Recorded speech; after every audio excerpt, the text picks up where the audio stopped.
Hello everyone, welcome to my channel Shabir Tasawwuf.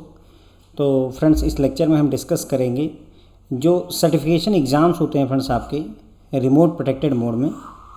तो उनकी registration की डिटेल्स आई हुई हैं कि कब कब आप रजिस्टर कर सकते हैं, एग्ज़ाम कब होगा।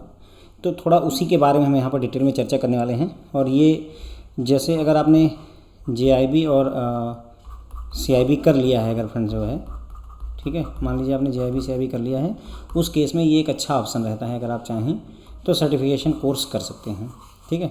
अब सर्टिफिकेशन कोर्स में कई बार लोग पूछते हैं सर क्या इसमें कोई मॉनेटरी बेनिफिट है? तो नहीं होता है फ्रेंड्स इसमें। जैसे JIB और CIB को करने के बाद में आपकी सैलरी इंक्रीज होती है, उस तरीके का कोई कॉन्सेप्ट यहाँ पर सर्टिफिकेशन एग्ज़ाम में नहीं होता है। फिर सवाल ये होगा कि फिर ये मेरे लिए बेनिफिशियल क्यों है, क्यों मैं इसमें पैसे इन्वेस्ट करूँ, है ना, क्योंकि एक बार के रजिस्ट्रेशन का लगभग 1100-1200 रुपये प्लस GST लेते हैं ये। तो फ्रेंड्स ये बेनिफिशियल वहाँ पर हो सकता है, जैसे मान लीजिए इसमें जैसे डिजिटल बैंकिंग पर सर्टिफिकेशन होता है, या फिर आप जो है फॉरेन एक्सचेंज में सर्टिफिकेशन कर सकते हैं। अब अगर आपने इनमें सर्टिफिकेशन कर रखा है और कोई ऐसी स्पेसिफिक या स्पेशल वैकेंसी बनती है कहीं पर कि फ़ॉरेन एक्सचेंज में काम करने के लिए वैकेंसी बन गई, मान लीजिए आपके स्टेट बैंक ऑफ इंडिया में कुछ ऐसी ब्रांचेज होंगी जो सिर्फ फ़ॉरेन एक्सचेंज में ही डील करती होंगी। अब अगर उसमें फॉरेक्स की रिक्वायरमेंट बनती है और आपके पास ये सर्टिफिकेट है, तो उस केस में आपकी प्रायोरिटी बढ़ जाती है फ्रेंड। तो इन ऐसे मतलब ये उन जगहों पर आपको बेनिफिट मेनली करता है फ्रेंड्स। ओके, आई होप कि आपकी इस क्वेरी का आंसर हो जाता है, ठीक है। कोई मॉनेटरी बेनिफिट फ़िलहाल नहीं है, लेकिन यह है कि आपकी स्किल इन्हेंसमेंट में ये काम आता है। और चूँकि IIBF ने इसे रिलीज़ किया होता है, तो इसकी वैल्यू भी बैंकिंग इंडस्ट्री में पूरी की पूरी होती है, ठीक है। अब आगे बढ़ते हैं फ्रेंड्स। रिमोट प्रोटेक्टेड का क्या मतलब होता है, थोड़ा सा यहाँ पर डिस्कस कर लेते हैं। रिमोट प्रोटेक्टेड का मतलब होता है फ्रेंड्स कि इसमें आपको कहीं पर जाना नहीं है फिजिकली। मतलब जैसे CIB का एग्ज़ाम देना था, तो आपका कोई पर्टिकुलर सेंटर रहा होगा, एग्ज़ाम सेंटर, आप वहाँ गए होंगे, आपने वेरिफिकेशन करवाया होगा, सारा कुछ करके तब आपने कंप्यूटर में लॉगिन किया होगा उस पर्टिकुलर सेंटर पर जा करके। लेकिन रिमोट प्रोटेक्टेड एग्ज़ाम में ऐसा कुछ नहीं होता है। सिंपल आपको लैपटॉप चाहिए होता है। आपके पास अगर लैपटॉप है या आपके पास डेस्कटॉप है जिसमें आप लॉगिन कर सकें वेबसाइट पर IIBF की, तो वही उतना सफिशिएंट होता है फ्रेंड्स। ओके, अपने घर पर बैठ करके, अपने रूम में बैठ करके, अपने मकान में बैठ करके, जहाँ पर भी आप रहते हैं वहीं पर ही आप बस केवल 1-2 रिक्वायरमेंट्स होती हैं। एक तो आपका जो लैपटॉप हो, थोड़ा सा जो इनकी रिक्वायरमेंट होती है, जैसे कि 8 GB रैम वगैरह होना चाहिए, वो सारी चीज़ें होनी चाहिए। और साथ में इंटरनेट की स्पीड भी लगभग थोड़ी ठीक ठाक होनी चाहिए। अगर ये 2 चीज़ें आपके पास हैं तो आप एग्ज़ाम अपने घर से दे सकते हैं। और जो एग्ज़ाम होता है नॉर्मली इन्होंने जो शेड्यूल दिया हुआ है उसके हिसाब से 2nd सैटरडे या 4th सैटरडे को है, तो इसमें आपको छुट्टी भी रहती है बैंक से, आप जब चाहें तब अटेंड कर सकते हैं। दिन में 3 स्लॉट मिलते हैं, अभी वो भी मैं डिटेल बता दूंगा कितने कितने बजे के मिलते हैं, ठीक है। तो पहले ये लिस्ट देख लीजिए जो इन्होंने दिया हुआ है, लिस्ट दे रखी है। देखिए 10 सितंबर को एग्ज़ाम दे सकते हैं या 24 सितंबर को दे सकते हैं। फिर अक्टूबर महीने का नहीं है फ्रेंड, देखिए सितंबर का है, फिर अक्टूबर का नहीं है। फिर नवंबर में आप 12 और 26 को दे सकते हैं, और दिसंबर में भी 10 और 24 को दे सकते हैं। मतलब ऐसे समझ लीजिए कि हर महीने में 2nd और 4th सैटरडे को आप एग्ज़ाम दे सकते हैं, ठीक है। अब जो एग्ज़ाम की रजिस्ट्रेशन डेट है, अब अपना चूज कर लीजिए। मान लीजिए आपको कौन से महीने में एग्ज़ाम देना है, पहले वो आप डिसाइड कर लीजिए। फॉर एग्जांपल मान लीजिए मेरा मन है कि मैं नवंबर में दूंगा, तो नवंबर में एग्ज़ाम देना है। मान लीजिए आपने सोचा कि मैं 26 नवंबर वाले डेट में एग्ज़ाम दूंगा, तो 26 नवंबर को देना, तो ये रजिस्ट्रेशन डेट उनकी पैरेलल में हो गई। आप 11 नवंबर से लेकर के 20 नवंबर के बीच में रजिस्ट्रेशन कर लीजिए IIBF की वेबसाइट पर, और 26 नवंबर को आप एग्ज़ाम दे सकते हैं, जो कि आपका 4th सैटरडे रहेगा, छुट्टी का दिन रहेगा। तो ये पूरी टेबल है, आप अगर चाहें एक बार गो थ्रू कर लीजिए। पहले ये डिसाइड कर लीजिए कि कौन सा एग्ज़ाम देना है, सबसे ज़रूरी वो होगा कि कौन सा एग्ज़ाम देना है, किस महीने में आप देना चाहते हैं। मान लीजिए कुछ लोग ऐसे होंगे जो सितंबर में ही देना चाहते हैं, तो 10 सितंबर वाला एग्ज़ाम दे दीजिए, कोई दिक्कत नहीं है। अभी रजिस्ट्रेशन इसी महीने में, अगस्त चल रहा है, 24 अगस्त को ओपन होगा, 31 अगस्त तक चलेगा। मैं एक बार टेलीग्राम पर आपको रिमाइंड भी कर दूंगा कि रजिस्ट्रेशन करंटली वर्किंग है, तो आप रजिस्ट्रेशन करवा लीजिए, 10 सितंबर को एग्ज़ाम दे दीजिए, ठीक है। तो ये बात अभी क्लियर हो गई। अब इसमें हमें लगता है आपको अब कोई क्वेश्चन और कोई डाउट नहीं रहना चाहिए। ये टेबल है आपके पास में, चाहें तो स्क्रीनशॉट ले लीजिए, टेलीग्राम पर मैंने इसे शेयर भी कर रखा है। अब जो ये एग्ज़ाम्स हैं फ्रेंड्स आपके सितंबर, नवंबर और दिसंबर के महीने में, इसमें कुल मिलाकर के आप 7 एग्ज़ाम दे सकते हैं। कौन कौन सा? KYC AML पर दे सकते हैं, MSME का सर्टिफिकेशन कर सकते हैं, साइबर क्राइम और फ्रॉड का कर सकते हैं, CCP सर्टिफाइड क्रेडिट प्रोफेशनल कर सकते हैं, फॉरेन एक्सचेंज पर, डिजिटल बैंकिंग पर और इंटरनेशनल ट्रेड फाइनेंस पर। इन 7 जो है सब्जेक्ट्स हैं, यह 7 सर्टिफिकेशन है जो कि आप कर सकते हैं अगर आप चाहें तो ठीक है, अब इसमें जो मतलब जैसे पॉपुलर कैटेगरी में मैं बात करूं, ज़्यादा जो लोग पसंद करते हैं तो उसमें सबसे ज़्यादा डिजिटल बैंकिंग पसंद किया जाता है, सबसे ज़्यादा मतलब काफ़ी भीड़ रहती है इसमें। डिजिटल बैंकिंग में थोड़ा सा इजी होता है, हैंड्स ऑन रहता है, लोगों को आइडिया भी रहता है। दूसरे नंबर पर लोग KYC ML की तरफ ज़्यादा भागते हैं। फिर KYC ML भी थोड़ा सिंपल होता है, एग्ज़ाम आसान सा होता है। थोड़ा बहुत टेक्निकली MSME की तरफ जाते हैं कि हाँ ठीक है MSME भी ट्राई कर सकता है। बाकी का जो CCP भी काफ़ी डिमांड में है, सर्टिफाइड क्रेडिट प्रोफेशनल के लिए भी काफ़ी डिमांड रहती है। लोग इसके कोर्स पर वीडियोज़ के लिए भी डिमांड करते रहते हैं। अभी मुझे टाइम नहीं लग पाया इस पर बनाने के लिए, बट अवेलेबल कराने की कोशिश रहेगी।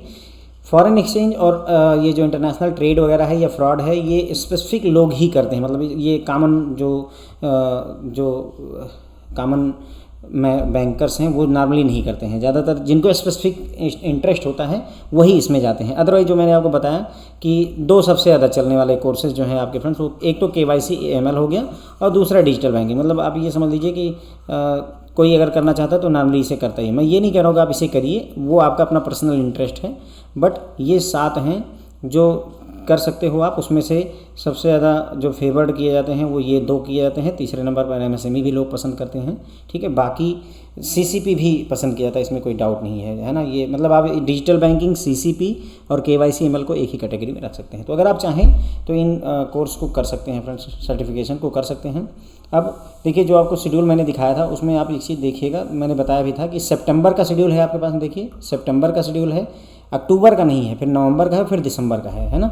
एक महीने का गायब है, अक्टूबर महीने का। तो ये अक्टूबर महीने का स्पेसिफिक एक अलग सा शेड्यूल दिया है। क्यों दिया है, उसके पीछे कारण ये है कि जो अक्टूबर में फ्रेंड्स आपका सर्टिफिकेशन होगा उसमें ये जो 7 सर्टिफिकेट हैं ये नहीं होंगे। ये जो 7 सर्टिफिकेशन आप कर चुके हैं ये नहीं होंगे। अक्टूबर के महीने में आपके पास 8 चॉइसेस हैं टोटल, लेकिन वो 8 अलग हैं। मतलब ये देखिए, अगर आप यहाँ अक्टूबर के महीने में जो आपका सर्टिफिकेशन होगा वो कौन से हैं, ट्रेजरी प्रोफेशनल पर, रिस्क एंड फाइनेंशियल सर्विसेज पर, accounting and audit professional, IT security पर, उसके बाद में सिस्टम बैंकर पर है ना, स्ट्रेस एसेट्स पर, रिजोल्यूशन वगैरह, बैंक्रप्सी कोड वगैरह पर है, फिर स्ट्रेटेजिक मैनेजमेंट है, इमर्जिंग टेक्नोलॉजी है। तो इन सभी मतलब फ्रेंड्स इन सभी पर आपके सर्टिफिकेशन हो रहे हैं। और ये जो 7 आपने सर्टिफिकेशन देखे उनसे डिफरेंट है। आपने 7 जो देखे मैंने बताया ये फेवरेट वाले, ये वो फेवरेट वाले नहीं है, इसीलिए इसको अक्टूबर में अलग से शेड्यूल में फ्रेंड्स रखा गया है, ठीक है। अब अक्टूबर में भी अगेन वही सेकंड सैटरडे और फोर्थ सैटरडे, यानी ऐसे समझ लीजिए सितंबर से लेकर के किसी भी महीने में आपको करना है तो सेकंड और फोर्थ सैटरडे को आपको एग्जाम मिलेगा, ठीक है। और उसके पहले आपको रजिस्ट्रेशन कर लेना होगा, है ना। अगर आपको सेकंड सैटरडे में करना है तो उसके 1-2 हफ्ते पहले ही आपको रजिस्ट्रेशन कंप्लीट कर लेना होगा। तो ये चीज़ देख लीजिएगा, ठीक है। आप रजिस्ट्रेशन आप कर सकते हैं कब से कब तक, अक्टूबर में अगर आपको एग्जाम देना है। 1 मिनट रुकिएगा, ये नई टेक्निक है, थोड़ा सा मुझे इसकी हैंड्स ऑन है नहीं, इसलिए थोड़ा प्रॉब्लम क्रिएट हो जाती है। तो अगर आप देखो तो इसमें रजिस्ट्रेशन 23 सितंबर से लेकर के 30 सितंबर तक किया जा सकता है, ठीक है। तो अगर आप चाहें इनमें से कोई करना चाहते हैं, जैसे कि मैंने बताया वो फेवरेट कैटेगरी आपकी ऊपर ही थी उधर, मतलब जो हमने शुरू में आपको बताया। अब इसमें ये सारे डिफ़िकल्ट वाले हैं, मतलब IT सिक्योरिटी हुआ या सिस्टम बैंकर हुआ, इमरजेंसी हुआ, मतलब ये थोड़े से आपको ज़्यादा मेहनत करनी पड़ेगी।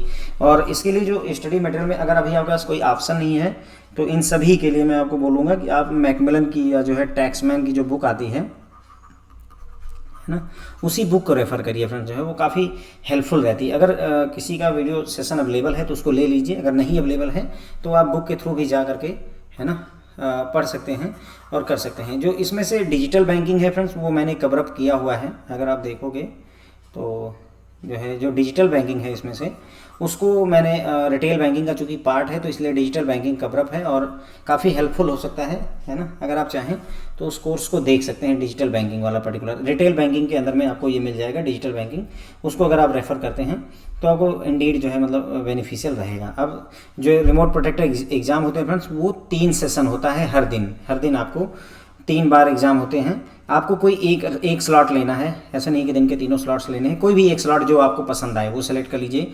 अगर आप फ्री हैं सुबह 10 से 12 में वो स्लॉट ले लीजिए, दोपहर में चाहते हैं 12:45 से 2:45 एग्ज़ाम दीजिए, शाम के टाइम चाहते हैं 3:30 से 5:30 के बीच एग्ज़ाम दे सकते हैं। अपनी चॉइस के हिसाब से टाइम सेलेक्ट कर लीजिए। कहीं जाने की ज़रूरत नहीं है ना, घर पे हैं, कमरे पर रहिए, अपने घर पे रहिए, खाना खाइए और जो है एग्ज़ाम दे दीजिए, है ना, ब्रेकफास्ट वगैरह करके, जो भी टाइमिंग अपने लंच करके जैसा भी हो, ठीक है, आप एग्ज़ाम दे सकते हैं। First come first serve basis पर ये रजिस्ट्रेशन करेंगे, जल्दी से रजिस्ट्रेशन करना होगा तो अच्छा रहेगा। अगर आप चाहते हैं कि जो है इनका सर्टिफिकेट मतलब ई लर्निंग कोर्सेस अवेलेबल करवाता है IIBF, अगर आप चाहें तो इन कोर्सेज़ के जो है ई लर्निंग अवेलेबल है, अगर आप चाहें तो उसे परचेज़ कर सकते हैं। उसके लिए आपको अलग से फ़ीस पे करनी पड़ती है जब आप रजिस्ट्रेशन करते हैं।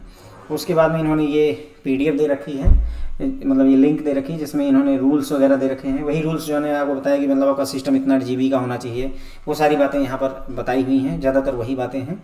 उसके बाद में अगर आप who have failed or remain absent from the exam on second Saturday can register for exam on fourth Saturday, ठीक है, registration card will be activated. तो मतलब अगर मान लीजिए जो है आपने सेकंड सैटरडे को एग्ज़ाम दिया और मान लीजिए आप फेल हो जाते हैं या आप एग्ज़ाम नहीं दे पाते हैं, तो आप फोर्थ सैटरडे वाले एग्ज़ाम के लिए अपने आप को रजिस्टर कर सकते हैं, ठीक है, कोई दिक्कत नहीं है। अच्छा, एक दो क्वेरीज और जो कॉमन सी होती हैं, जो कि मतलब एक साथ में क्या आप जो है मल्टीपल जो है एग्ज़ाम दे सकते हैं, तो बिल्कुल दे सकते हैं फ्रेंड्स, इसमें कोई दिक्कत नहीं है। अगर आप चाहें तो जो है सितंबर में जो है KYC ML कर लीजिए दूसरे संडे को, और फोर्थ सैटरडे या संडे को जो है आप चाहें तो डिजिटल बैंकिंग कर लीजिए, कोई दिक्कत नहीं है। एक ही दिन में 2 ना करें तो बेहतर होगा, करने को कर सकते हैं पर एक दिन में 2 ना करें, लेकिन यह है कि 1 महीने में, 2 महीने में, 3 महीने में आप जो है कई सारे सर्टिफिकेशन कर सकते हैं फ्रेंड्स, ओके। उसके बाद में जब आप इसमें रजिस्टर करते हैं तो एग्ज़ाम होने से 2 दिन पहले, लगभग 2 या 3 दिन पहले आपको ईमेल एक आती है IIBF की तरफ से, जिसमें वो सारा सॉफ्टवेयर टूल्स वगैरह जो कुछ भी है वो सारी लिंक देते हैं।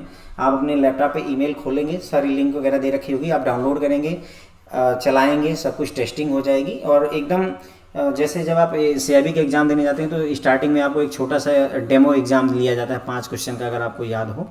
हर एग्ज़ाम से पहले आप एक 5 क्वेश्चन का डेमो एग्ज़ाम देते हैं, वो पूरा एकदम इन्वायरमेंट देते हैं कि हाँ कैसा एग्ज़ाम होगा, कैसे क्वेश्चंस दिखेंगे, उसी टाइप का ही आपको ये लिंक के थ्रू सारा कुछ एक टेस्टिंग करवाते हैं।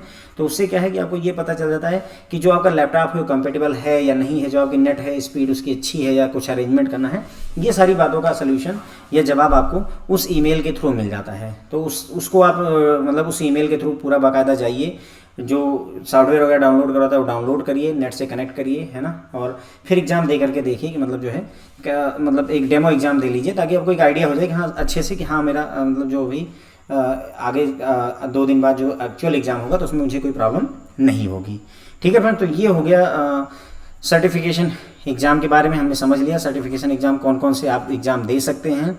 रिमोट प्रोटेक्टेड मोड में है तो कहीं जाने की ज़रूरत नहीं, घर बैठे ये एग्ज़ाम होता है। अगर आप फेल होते हैं तो दोबारा दे सकते हैं, उसमें भी कोई दिक्कत नहीं। हर एक का रजिस्ट्रेशन डेट्स अलग अलग दे रखी हैं। ये सितंबर जो मतलब फेमस वाले हैं वो सितंबर, नवंबर और दिसंबर में अवेलेबल हैं।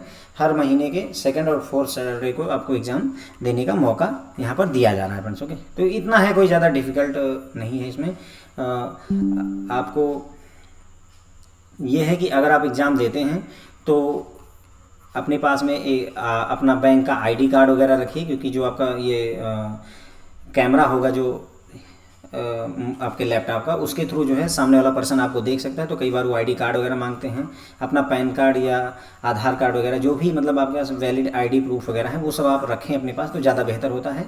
एक कॉपी, और ये कॉपी नहीं A4 पेपर और पेन वगैरह भी आप रख सकते हैं अगर कुछ कैलकुलेशन वगैरह बेस्ड कोई एग्ज़ाम है उस केस में, है ना। तो ये सारी चीज़ें होती हैं अगर आप एग्ज़ाम दें। तो मेरी आपसे रिक्वेस्ट रहेगी यहाँ पर कि अगर आप एग्ज़ाम देते हैं तो अगर आपको कुछ क्वेश्चंस याद रह जाते हैं तो प्लीज़ जो है वो रिकॉर्ड क्वेश्चन जो है हमारे साथ ज़रूर शेयर करें, क्योंकि रिकॉर्ड क्वेश्चन से फ्रेंड्स जो है दूसरे जो आने वाले लोग होते हैं या जो आप में से कई लोग हैं जो बाद में एग्ज़ाम देते हैं उन सबको बड़ा बेनिफिट होता है फ्रेंड्स, ओके। तो रिकॉर्ड क्वेश्चन ज़रूर शेयर करें। उसके लिए जो है आप हमारे नंबर पे हमारा नंबर है 9494, ठीक है, फिर है 78 अगेन 78 लास्ट में 82 है फ्रेंड्स, ओके। तो ये है 94 94 78 78 82, है ना। इंग्लिश में है 9494 7878 82। इस नंबर पर आप व्हाट्सअप कर सकते हैं हमको अपना रिकॉर्ड क्वेश्चन, ठीक है। और उसके अलावा भी अगर आपकी कोई क्वेश्चंस हैं, कोई क्वेरी हैं, है ना, तो इस नंबर पे आप वैसे भी हमको व्हाट्सअप कर सकते हैं या कॉल कर सकते हैं। दोनों ऑप्शन अवेलेबल है फ्रेंड्स, ओके। कॉलिंग भी अवेलेबल है और व्हाट्सअप भी अवेलेबल है ना। आपकी कॉल उठेगी, आपके व्हाट्सअप को हम रिप्लाई करेंगे, मेरी पूरी प्रायोरिटी रहती है कि जो भी 1-2 लोग हमारे टीम मेंबर्स में हैं वो आपको रिस्पॉन्ड करेंगे। इवन इस नंबर से अभी आप लोगों को कुछ कॉल्स भी जाने लगी होंगी, जो है अगर आप लोगों ने देखा होगा कि आपको कॉल आती है जिसमें आपको थोड़ी बहुत डिटेल्स बताई जाती हैं, है ना। PDF वगैरह आपको किसी चाहिए होगा अगर हमारे कोर्स का, तो वो भी आपको अवेलेबल करवाया जाता है। तो इस नंबर पर अगर आपकी कोई क्वेरी है, कमेंट्स है, कंसर्न है, तो आप इस पर कॉल करिए, कोई इशू नहीं है। व्हाट्सएप पे डाल दीजिए, अगर आपकी क्वेरी नहीं रिजॉल्व होती आप कॉल भी कर सकते हैं। नॉर्मली मेरे से बात नहीं हो पाती है, पर एक्सट्रीम केस में अगर आपको लगता है कि नहीं मेरे से बात करके ही बात बनेगी, तो उस केस में अगर आप इंसिस्ट करते हैं बहुत ज़्यादा, तो मेरे पास वैसी कॉल्स जो है फॉरवर्ड कर दी जाती हैं, तो मैं भी बात कर लेता हूँ। ऐसा इशू नहीं है। थोड़ा सा टाइम का कंसर्न रहता है, इसलिए नहीं बात कर पाता हूँ, वरना आप लोगों से बातें करना तो सबसे अच्छा लगता है क्योंकि इतनी सारी तारीफ आप लोग करते हैं, बहुत अच्छा लगता है। Thank you so much friends. जो है इसी पे मैं अपना लेक्चर खत्म करूँगा। Thank you friends.